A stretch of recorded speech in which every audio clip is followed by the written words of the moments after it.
Hi, this is Dr. Alana James, and today's topic is an overview of the basics, and then we'll have a question and answer about research design.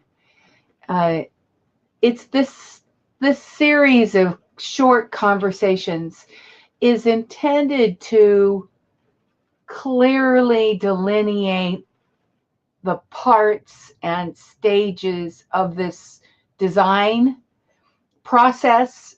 So the conflicting language and different protocols that come with our fields can be minimized, and students who are new to research design can quickly and easily pick up what is important for you at this stage of your graduate journey. So the conversation is aimed at both masters, non-research masters, research masters, and doctoral students of all kind. Prior to starting, we're having a conversation in the room about the fact that SAGE has a research methods project planner. You can Google that, and it seems to be available to the public. You can also get it through your university institutional subscriptions, more than likely. So that's something to watch out for that will be an augment to this discussion. I want to start with a couple of reflective questions that you can answer for yourself and then guide yourself through this research design process. How much or how little data and rigor do you personally need in this context of research to complete your degree? So a little would be true for non-research masters. A lot would be a PhD, and anywhere in between, depending on your degree. The second reflective question then is, how will understanding the basic foundations of argumentation, which leads to research design, which leads to methods of working with data, be useful to you? So those are really the personal questions that we hope you can answer well after coming through these series of short conversations. Our goals for today are to give you a clear overview of the components of research design, how they work together, to explain their importance, no matter what your degree, and to answer questions from anyone in the audience. We could start with a sharing of people in the room, but at this moment we have Adrienne, and she's in New York, and I'm Alana, and I'm in Ireland, and we'll just move on. So our agenda is to overview basic argumentation, to introduce the basic model for research design, to discuss various parts as they pertain to different modalities, and then to kind of give it a sense of how does all this relate if you're not doing research. What if you're just doing a class assignment? Why would you need this? And then some tools that DoctoralNet and MastersNet digital platforms have that will help you have more to work with, and then Q&A.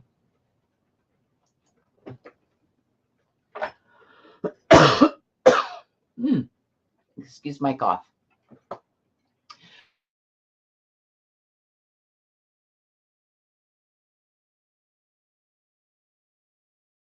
Whether you are writing a paper, an essay, a blog, whatever, these 4 steps are helpful.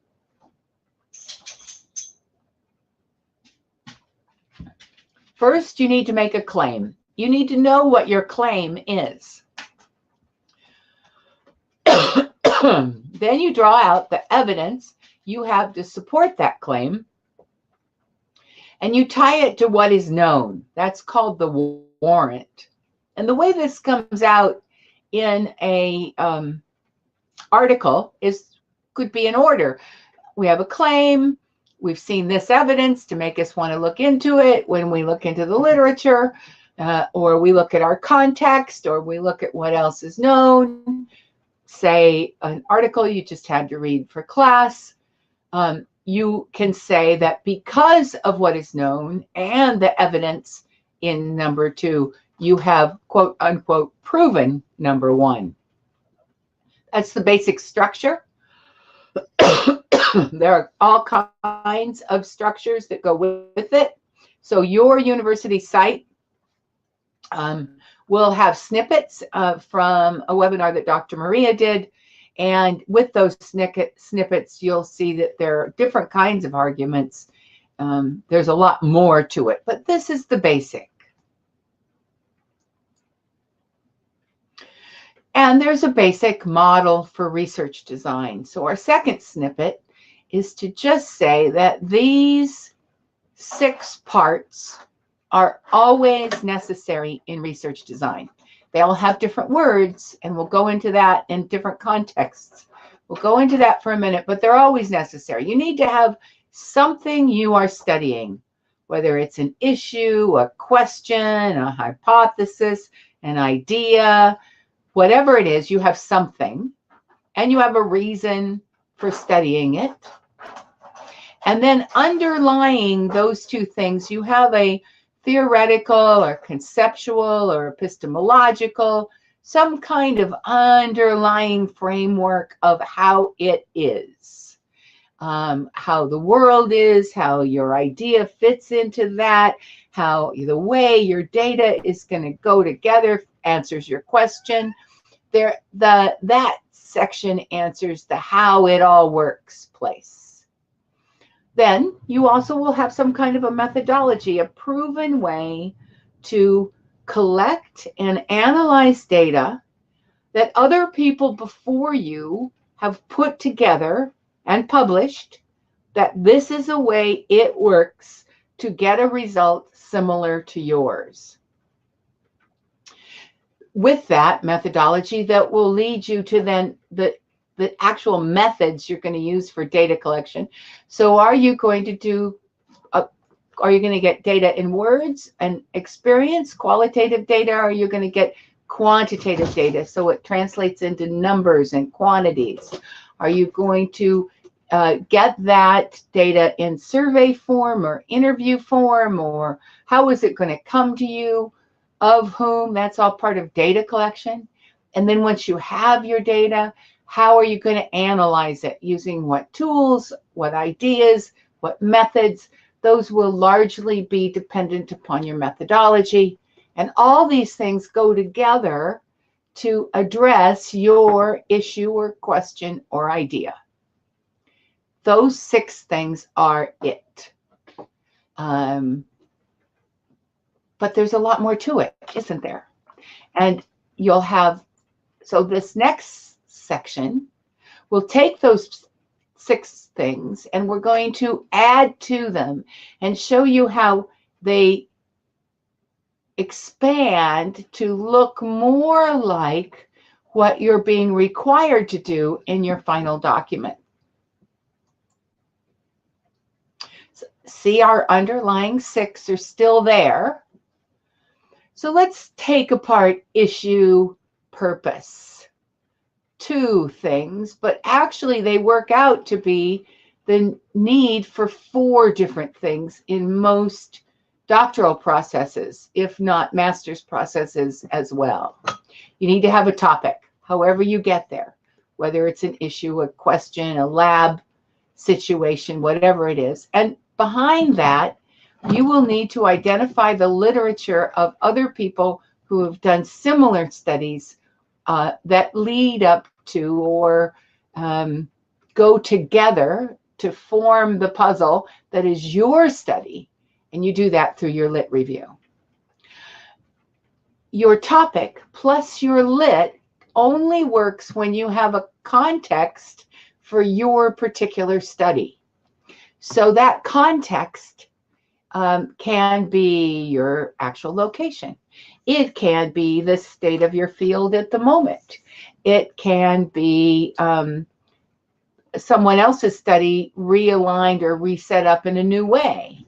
But whatever the context is, it taken with the lit and the topic develop or mature into a formalized problem statement. And a problem statement is usually 2 paragraphs. First paragraph kind of orients your reader to the lit, and the second paragraph orients your reader to what you are doing and why it is important. All of those things together really add up to the purpose of what you are doing. Now, I won't expand the epistemological, theoretical, conceptual box today because I did that a week or so ago. So if you need to know more about that, we talked about theoretical and conceptual frameworks, and there is currently residing in the Big Marker space that webinar. And if you don't have it available, you can write Margie, M-A-R-G-I-E, at doctoralnet.com, and she will get you a copy. So we won't go there, although there's a lot to be said about that next red circle. All right, this then takes us into methodology. As I said, methodologies have just expanded so much in the last 20 or 30 years and the tools have expanded. They're just, and the way they're used in industry as well as in research, it's growing from all dimensions. So too much to say here, except for some very basics. You either have research questions, like you really don't know what the answer to this is going to be, so you pose a question, or based upon previous literature, you have a pretty good idea of what the research, what the answers are going to be, and you're testing those, and that's a hypothesis. Questions are appropriate for qualitative studies. Hypotheses are appropriate for quantitative studies. These are in general. Another generality, if you're new to this, is that qualitative work is really appropriate for if you have a smaller group of people and you're trying to get to something in the complexities of their lives and how they experience things.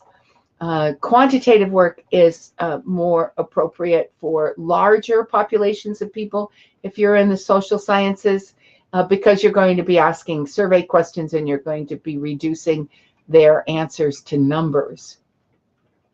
So all those things, if you're in a lab, you will have an experimental design that you'll be following. In other words, a set protocol. If you're in computer science, you'll have a simulation protocol. So not to say that the whole world is quantitative and qualitative, but those things do reduce down to most of what we do. And no matter how your methodology works or who set it up for you, or whether it's your own design or whatever, your methodology will determine your methods for analysis. So notice the big purple line there. But it leads to your methods for collection as well. And part of methods for data collection are the population or the style for your experiments or the simulation type, whether things are complex or they're simple. All of those things lead into that box. It might be measured, but so if it's small, then think qualitative. If it's people you're studying, small is qualitative, large is quantitative. And if it's measurable, in other words, it could be quantitative, it's kind of a refined or smaller set of ideas, but you want to, but you only have a small population available, then probably your best way of working with that kind of study is mixed methods. Those are generalities for people in the social sciences, business, education, healthcare, etc. And as I said, the engineering scientific side of the world comes with its own considerations, which are covered in your classes. These lead to methods for analysis again, and then back to our topic. I'm going to stop for a second and ask the people in the room, did this make sense? And what questions come to your mind when you see this expanded view of the basics? So is there typing? Good. Adrian says it makes sense. Does anyone raise your hand if you have a question, and I'll let you type. They may come up later as we talk about, do they fit your type of research? And if not, what type of research are you doing so I can expand that a bit?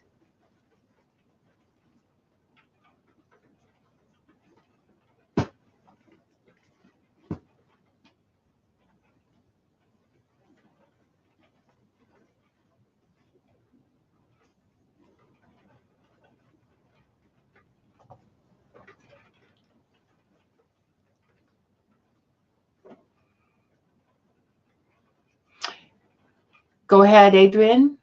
I'll wait for you to type. Gloria and Peter, if you would raise your hand if you're satisfied as is, or if you don't raise your hand, I know you're typing.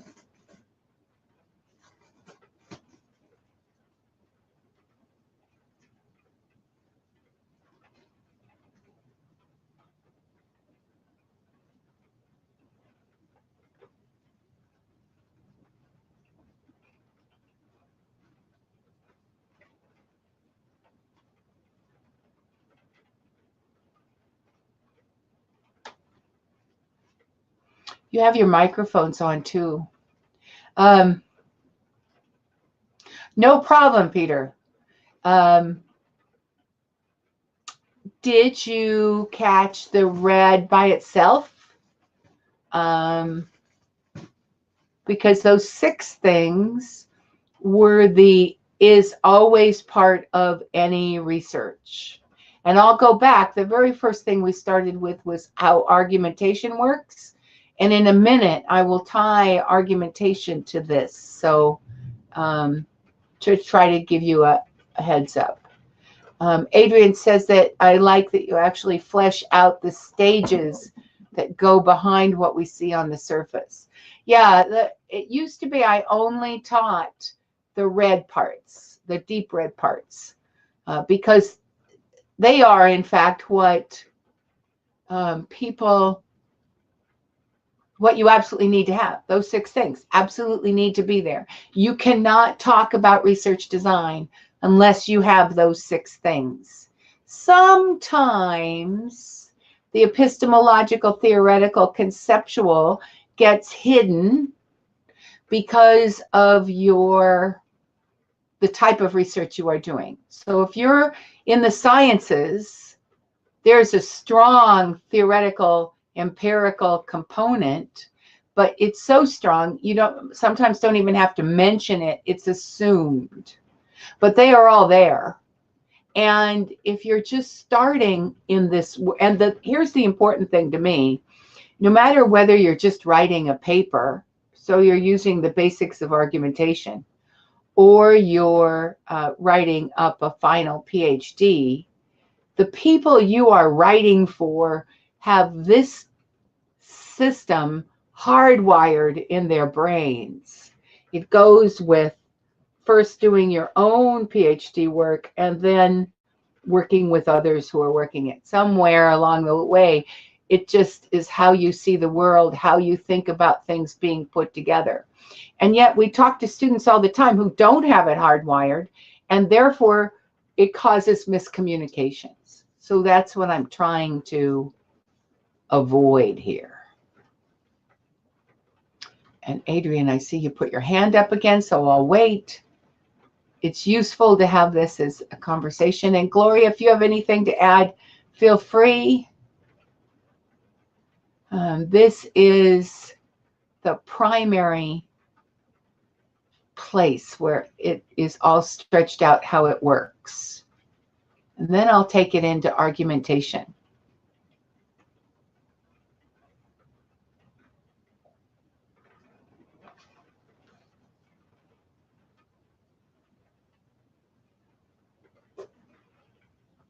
And for anybody watching by recording or who came late, it is being recorded.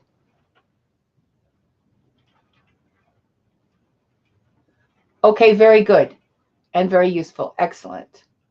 And I think Adrian's still typing, so I'm going to give her a minute.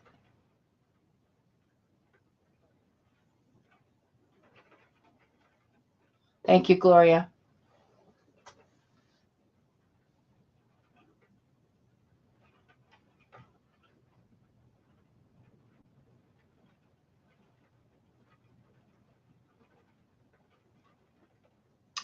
Topic, lit, context, problem statement.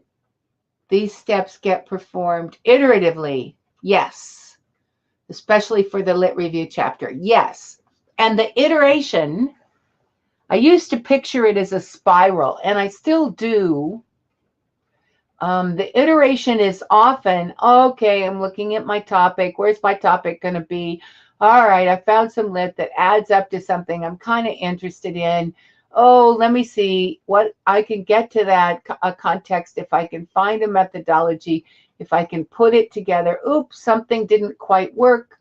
Maybe I found more lit. Maybe my context changed. Maybe my supervisor said something, and now I'm into another level of the spiral where these ideas mature as they go. Now, that would be typical, again, for the social sciences, education,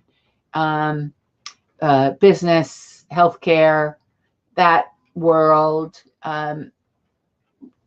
perhaps more than the STEMs and computer science, etc., where oftentimes the student is coming into an environment that's already pre-designed.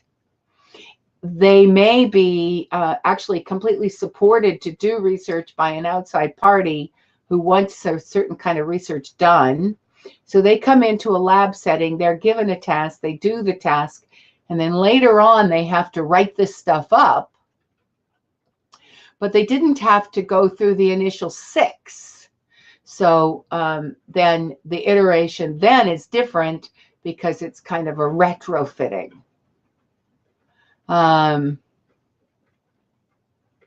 It goes like a spiral, like an ice cream cone without the ice cream. Yeah. Well, or maybe the ice cream is a really solid research design. Maybe it is something spectacular that's going to change the world. But it is an iterative process. And it's useful if you know what part you're working on and how many more parts you have to go through before you're done. So many times people start with the topic lit, and then they don't know that they have to go through the rest of it or what the rest of it looks like, and they try to jump straight over to methods for data collection. So hopefully that's helpful. Let's go on to the next step. What is that? How does this all relate to not doing research? Well, as I said, the premise for this particular basics of research design is that your supervisors, professors in graduate school are hardwired into this conversation. So whether or not you need all the parts all the time, the parts still have relationship to what you're doing. So let's look at that in terms of argumentation. Argumentation, as I said, is a basic thing we all need to know how to do. We make a claim. We draw out the evidence that support that claim. If you're doing research, that's your data. We tie it to what is known. If you're doing research, that's your lit. If you're writing an article for a class, you still have evidence, you still have warrants, and you still are making a statement at the end in your summary that because of what is known and the evidence you have, you can prove, I put prove in quotes, you can, you believe strongly that your claim is true. And we do this anytime we make a point of any kind, even in casual conversation. But how does this relate to that more complex drawing I did? Well, it looks like this. Instead of your topic, you have a claim. But to back up that claim, you have you have contextual evidence. You may have simulations that you've done in lab experiments. And then you also have evidence or proof. So it would be, I make a claim. Here is the contextual evidence that backs it up. Here's my data, or the things that are going on in the world that we can see and point to and touch and feel, and therefore we believe the claim is true. Adrian says that the warrant ensures that what is known is relevant to the research problem at hand. Yes, that is the purpose of the warrant. It ensures that all the things go together. So, for instance, you could have a fallacy, you could make a claim, and you could have data. And this often happens in cocktail party conversations, where somebody makes a claim and they have what looks like some good data to back it up. But in fact, there's no warrant. There is no contextual evidence. There's no other people who have studied it. It is simply a bit of proof, quote unquote, proof that looks like it belongs to this claim. So you don't want to, if you could see my hands, you don't want to jump from the green to the evidence back to the green. You want to go the full circle. Thank you, Adrian. That was well done. Raise your hand here if you're in the room and you have a question about this part. I just wanted to make the point to anybody, anywhere in graduate school, that you need these parts. You need to have these parts. You need to understand that this is what makes for a critically rigorous piece of writing. And when you're first at it and you're new to it, this is just seems like a lot of words.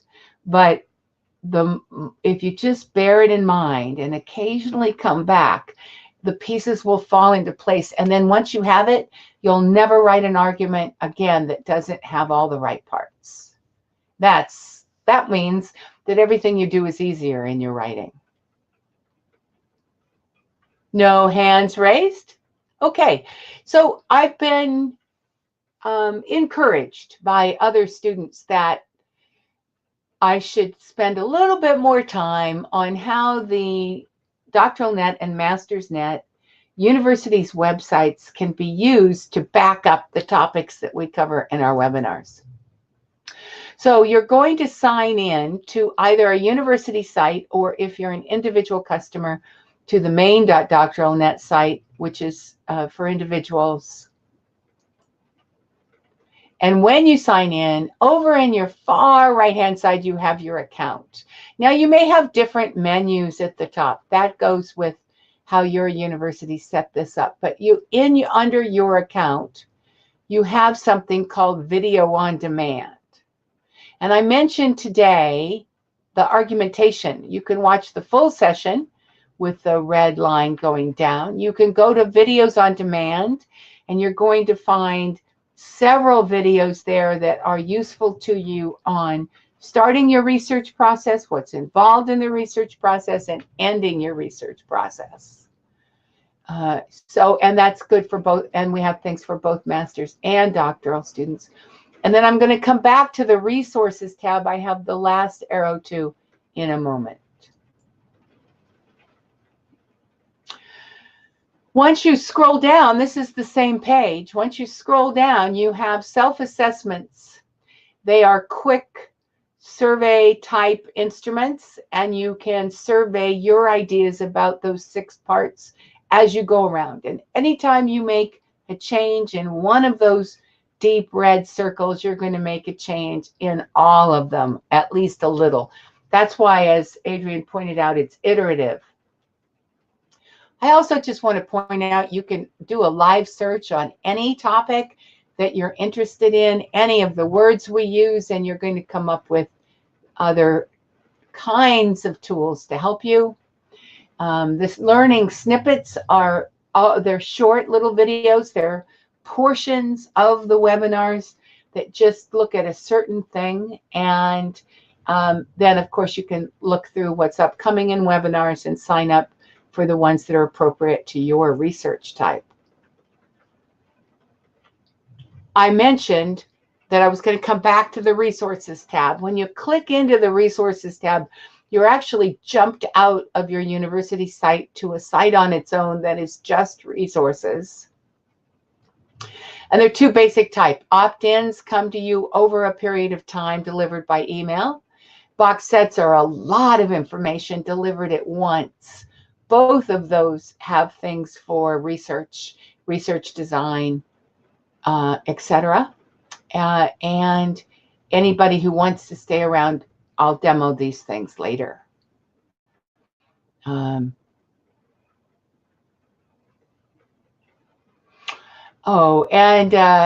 came up later, so I'll just comment that Adrian points out that a fallacy would be trying to confirm a claim when the research question is exploratory in nature. It depends on how far away from your research question you are. I would think that the short answer to your question, Adrian, is yes. It is a fallacy to say you've confirmed something when in fact you started out just to explore it. But you can start out to just explore and go a long ways towards being able to claim. If not, you can also claim that there are certain parts that your exploration has uncovered certain parts, and then I think you could make a claim. So I'm not quite sure your words are precise there. Depends on how much, depends on context. Good. Okay. Do we have any other questions? Kind of a short and sweet one today if the answer is no. So raise your hand if you do. Going once, going twice, no extra questions. And raise your hand if you want to see a demo after this is done, and I'll show you how to get into those things on the site. Or you're comfortable, if you're comfortable with your site, you don't have to worry about that. Again, no hands going up. So before we say goodbye, I just want to say that we are seriously working at communication. In the wide world of master's and doctoral students, emails are the best way, have been for years, the best way for us to communicate, and some students just flat out hate them. So rather than, if you like to be reminded every week of what the webinars are, so you can look at them, you can sign up at the last minute, as so many students do, don't do anything. If, however, you hate getting a webinar email once a week, go to the resources part of your website, go to opt-ins. The very last opt-in is the one that is shown, which is an opt-out of webinar emails. Now, here's the situation that will only opt you out of webinar emails for this term. Next time your name shows up on your university list, you'll have to do this step again, because we can't be sure that just because you didn't want webinar emails this term, you might not be in trouble next term and actually find them quite soothing or motivating. So we're not going to take you out of the loop forever with this way of doing it. Also, some people prefer to go to the app and log into the resources there. And so that's another communication tool. If that serves for you, you go ahead and opt out of webinar emails. Otherwise, we will continue doing one a week to help you all have last minute. So look for them on Saturdays or Sundays that tell you what's coming up. Exploration establishes the strengths of claim, but definition not confirms them, maybe. Well, claims, I think you have claims as a small, as a very particular strong statement. I'm not sure. I think in the social sciences, at least, you can make a claim, and certainly in business, and probably in healthcare. You can make a claim that is based upon beginning evidence, as long as there is that is caveated. There's a caveat that within this context and within this situation, we saw these things, and we can make a claim that this is a strong thing to be considered. That's still a claim in some contexts. Now, in the final medical world, it wouldn't be. In the final sciences, it wouldn't be.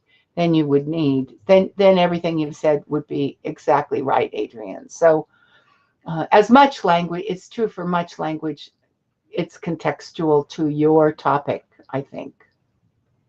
My opinion. Anything else, Gloria, was helpful to you? Yes. How is it going for you? Are you in a research design point of your graduate work? And were there takeaways today that will help your process go more smoothly? And thank you for coming on Martin Luther King's Day. We have a small group today because it's a holiday.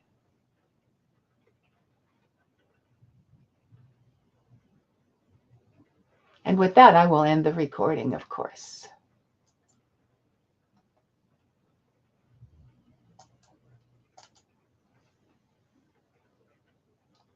Okay, second research design.